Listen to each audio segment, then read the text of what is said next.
ओम। सनातन धर्म और आर्य समाज। पांचवा अध्याय, जाति भेद। लोग पूछते हैं कि हिंदुओं में इतनी जातियां कैसे उत्पन्न हो गई? क्या यह जातियां सनातन है? इस पर थोड़ा सा विचार कीजिए। वैदिक काल में मनुष्यों के 4 वर्ण थे: ब्राह्मण, क्षत्रिय, वैश्य और शूद्र। मनुष्य जाति का यह विभाजन सनातन है, क्योंकि देश और जाति को ज्ञान, रक्षा और धन 3 चीजों की जरूरत सदा पड़ती है। जो लोग ज्ञान बढ़ाने का मुख्य काम अपने जिम्मे लेते हैं वे ब्राह्मण कहलाते हैं, क्योंकि ब्रह्म का अर्थ है वेद या ज्ञान। जो रक्षा करने का भार अपने ऊपर लेते हैं वे क्षत्रिय कहलाते हैं, क्योंकि क्षत्रिय का अर्थ है क्षति से बचाने वाला। जो धन के उत्पादन में लगते हैं वे वैश्य कहलाते हैं। अब रहे साधारण व्यक्ति जो विशेष योग्यता नहीं रखते, यह ब्राह्मणों, क्षत्रियों और वैश्यों के कामों में मदद देते हैं। अर्थात वे पुस्तकों भी ढो सकते हैं, हथियार भी और अनाज के बोरे भी। उनको स्वतंत्र काम करने की बुद्धि नहीं। वे दूसरों को उनके काम में सहायता दे सकते हैं। इनको शूद्र कहते हैं। शूद्र वह है जिसकी दशा शोचनीय हो, अर्थात जो स्वयं अपनी उन्नति न कर सके। यह 4 विभाग गुण कर्म स्वभाव के कारण हैं, जन्म के कारण नहीं। दुनिया में जो मनुष्य उत्पन्न होते हैं उनकी भिन्न भिन्न प्रवृत्तियां होती है। किसी की रुचि विद्या ग्रहण करने की अधिक होती है, कोई वीरता दिखाना चाहता है, कोई धन कमाने में चतुर होता है और कोई केवल दूसरों की सहायता कर सकता है। यह 4 प्रकार का विभाग सनातन है। हर युग और हर देश में यही 4 प्रकार के लोग होंगे। इसलिए यजुर्वेद में कहा गया है कि ब्राह्मणो अस्य मुखम आसीत् बाहु राजन्य कृतः उरु तदस्य उरुवैश्यः पदभ्याम दे शूद्रो अजायत। पहला, ब्राह्मण मनुष्य जाति का मुख है। ज्ञान सबसे मुख्य समझा जाता है। क्षत्रिय बांह है, बांह से ही रक्षा की जाती है। तीसरा, वैश्य जंगा है। व्यापार और खेती से धन बढ़ता है। जंगा व्यापार की प्रतीक है। चौथा, दोनों पैरों के लक्षणों के द्वारा शूद्र की कल्पना की गई, क्योंकि पैर मुख की भी सेवा करते हैं, भुजाओं की भी और जांघों की भी। इसी प्रकार ब्राह्मणों, क्षत्रियों और वैश्यों की सभी को शूद्रों की जरूरत पड़ती है। आरंभ में समाज का निर्माण इसी प्रकार हुआ था। उस समय हिंदुओं में जातियां नहीं थी, वर्ण थे। वर्ण का अर्थ है चुनना, वृ वर्णे। लोग अपनी रुचि के अनुसार अपने लिए काम चुन लेते थे और समाज उनका उन्हीं गुणों के अनुसार आदर करता था। यह था शुद्ध सनातन धर्म के अनुसार समाज का संगठन। पीछे से इन वर्णों की संतान हुई और उसने आलस्य तथा प्रमाद में फंसकर अपने पूर्वजों के गुण कर्म तो छोड़ दिए, परंतु वे उसी आदर की चाह करते रहे जो उनके बाप दादों का होता था। इस प्रकार जन्म सिद्ध जातियां उत्पन्न हो गई और उनमें लड़ाई, झगड़े तथा भेदभाव बढ़ गए। इसको एक उदाहरण से देखिए। कल्पना कीजिए कि एक मनुष्य डॉक्टरी करना चाहता है। वह मेडिकल कॉलेज में दाखिल होता है, कई वर्ष तक परिश्रम करके परीक्षा पास करता है और डॉक्टर बन जाता है। अपने गुणों और सद्व्यवहार के कारण उसका आदर भी होता है और उसको धन भी मिल जाता है।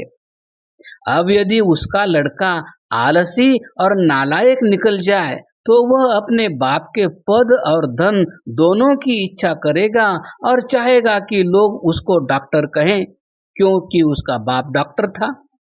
उसके बाप ने तो परिश्रम करके डॉक्टरी का पद पाया और यह बिना परिश्रम के ही पद चाहता है।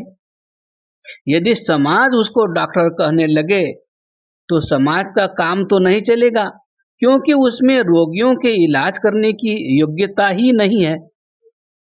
काठ के हाथी के समान उसका उपयोग ही क्या। इसी प्रकार हमारे आजकल के ब्राह्मणों, क्षत्रियों और वैश्यों का हाल है। उनके बाप दादों ने त्याग, तपस्या, ब्रह्मचर्य और विद्या प्राप्ति के द्वारा ब्राह्मण की पदवी पाई। यह लोग बिना किसी परिश्रम के अनायास ही अपने बाप दादों के पदों के इच्छुक हो रहे हैं। यह सनातन धर्म तो नहीं है, यह तो नया धर्म है। आर्य समाज कहता है कि सच्चा वर्ण व्यवस्था स्थापित करो, अर्थात जैसा जिसमें गुण हो उसको वैसा मानो। यदि ब्राह्मण का लड़का धन कमाता है तो उसे वैश्य कहो, ब्राह्मण क्यों कहते हो। यदि क्षत्रिय का लड़का मजदूरी करता है तो उसे शूद्र कहो, क्षत्रिय क्यों कहते हो। यदि मजदूर का लड़का वेदपाठी है तो उसे ब्राह्मण कहो, शूद्र क्यों कहते हो।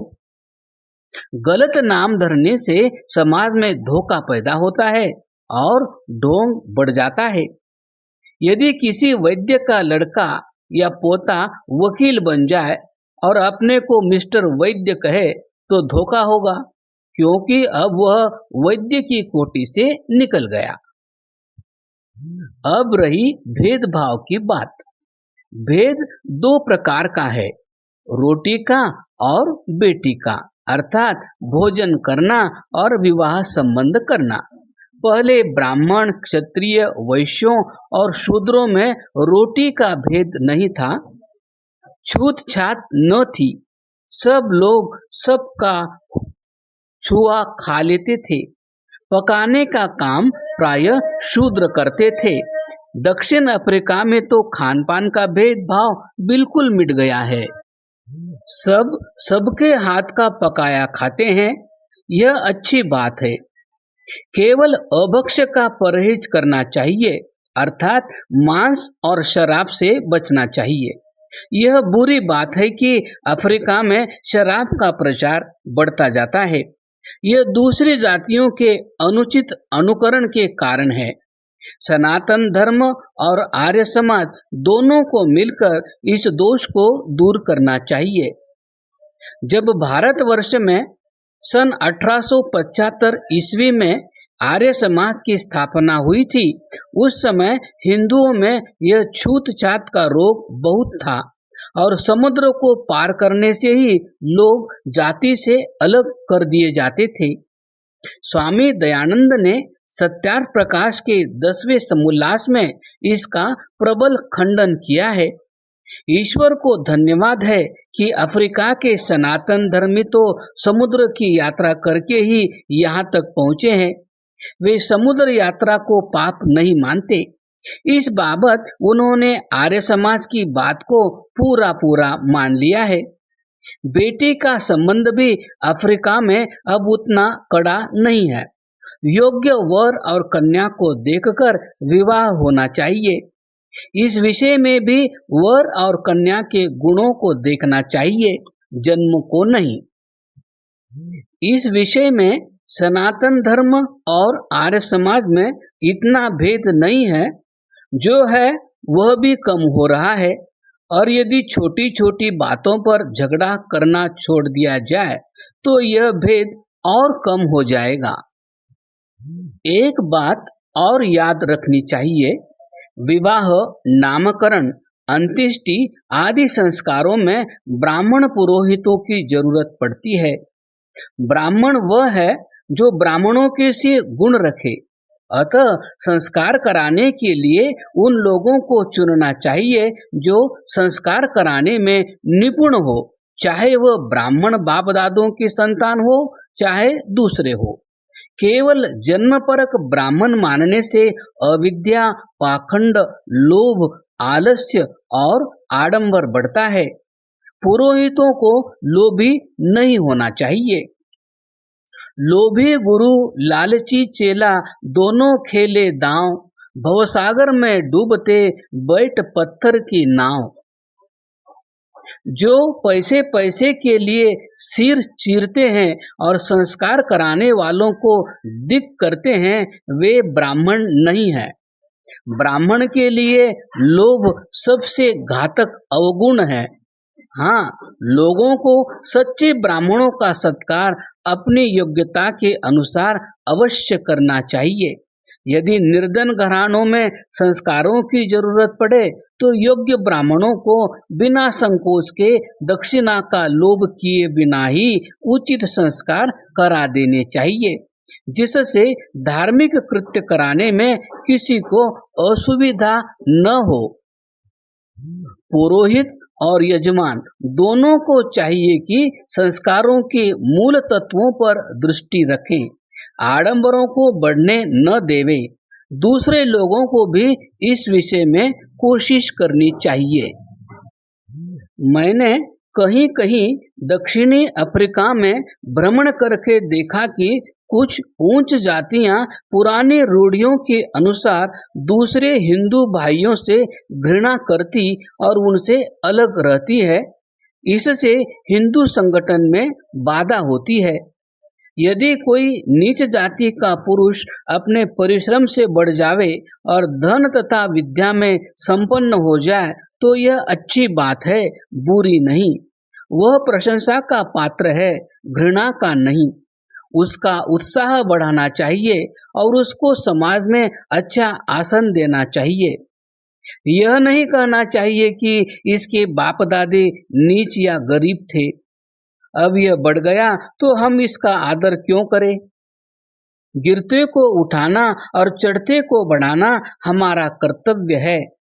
आर्य समाज यही चाहता है और सनातन धर्मियों का कल्याण भी इसी में है। कुछ लोग अभी तक यही मानते चले आते हैं कि ब्राह्मण ईश्वर के मुख से पैदा हुए, क्षत्रिय भुजाओं से, वैश्य जंघों से और शूद्र पैरों से। इसीलिए वे शूद्रों को नीच या अछूत समझते हैं। परंतु हम ऊपर दिखा चुके हैं कि वेद मंत्र का यह आशय नहीं है। वहां तो साफ लिखा है कि ब्राह्मण समाज का मुख है। ईश्वर तो निराकार है, उसके न मुख है, न बाहु, न जंघा, न पैर। तुलसीदास जी कहते हैं, विनु पद चले सुने बिनु काना, विनु कर कर्म करे विधि नाना। ईश्वर के पैर नहीं, वह चलता है, कान नहीं, वह सुनता है, हाथ नहीं, वह काम करता है। सनातन धर्मियों को चाहिए कि बहुत सी प्रचलित कपोल कल्पित गप्पों को छोड़ देवें, सच्चाई की तलाश कीजिए, कहानियों के भ्रमजाल में न पड़िए। मोटी मोटी बातें तो अकल से ही परख ली जा सकती है,